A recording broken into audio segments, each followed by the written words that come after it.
కూడా పిసిసి అధ్యక్షుడిగా నేను విజ్ఞప్తి చేస్తా ఉన్నాను.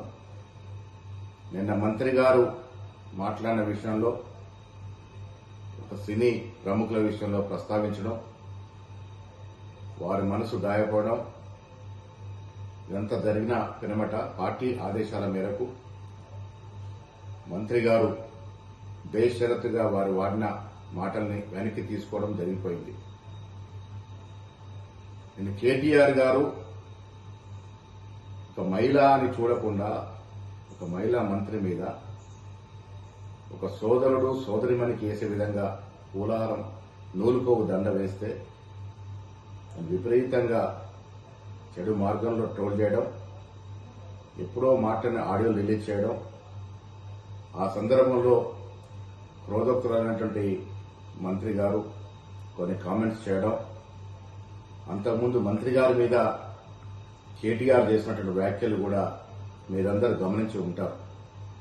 ఏది ఏమైనప్పటికీ ఎవరి మీద ఎవరు వ్యాఖ్యలు చేసినా, ఎవరు నొచ్చుకున్నా ఇది తెలంగాణ సమాజానికి మంచిది కాదనే ఉద్దేశంతో మంత్రి గారు బేషరతుగా ఆ వ్యాఖ్యల్ని ఉపసంహరించుకున్నటువంటి సందర్భం. ఆవిడ ట్వీట్లో పెట్టినారు,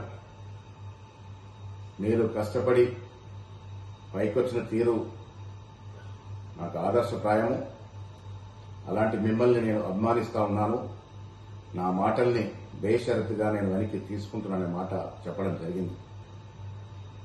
ఇరువైపులో కూడా మహిళలే ఉన్నారు. మొదటగా మంత్రి గారి మీద కేటీఆర్ చేసిన వ్యాఖ్యలు, పెట్టిన ట్రోల్స్, వివిధ సోషల్ మీడియాలో వచ్చినటువంటి అభ్యంతరకరమైనటువంటి ట్వీట్స్ మీరందరూ కూడా గమనించే ఉండుంటారు. సో ఇవన్నీ జరిగిన పిరమట మంత్రి గారు ఆ వ్యాఖ్యల్ని ఉపసంహరించుకున్నారు. కాబట్టి నేను మీ అందరికీ విజ్ఞప్తి చేస్తా ఉన్నాను, ఈ అంశానికి ఇక్కడ ముగింపు పలుకుదాము. ఇంకా దీన్ని దూరం తీసుకెళ్తే ఇరువైపున మహిళలు కూడా నొచ్చుకొని బాధపడే అవకాశం ఉంది. కాబట్టి సినీ ప్రముఖులందరూ కూడా నేను విజ్ఞప్తి చేస్తా ఉన్నాను, ఈ అంశాన్ని ఇక్కడితో ముగింపు పలుకుదాము.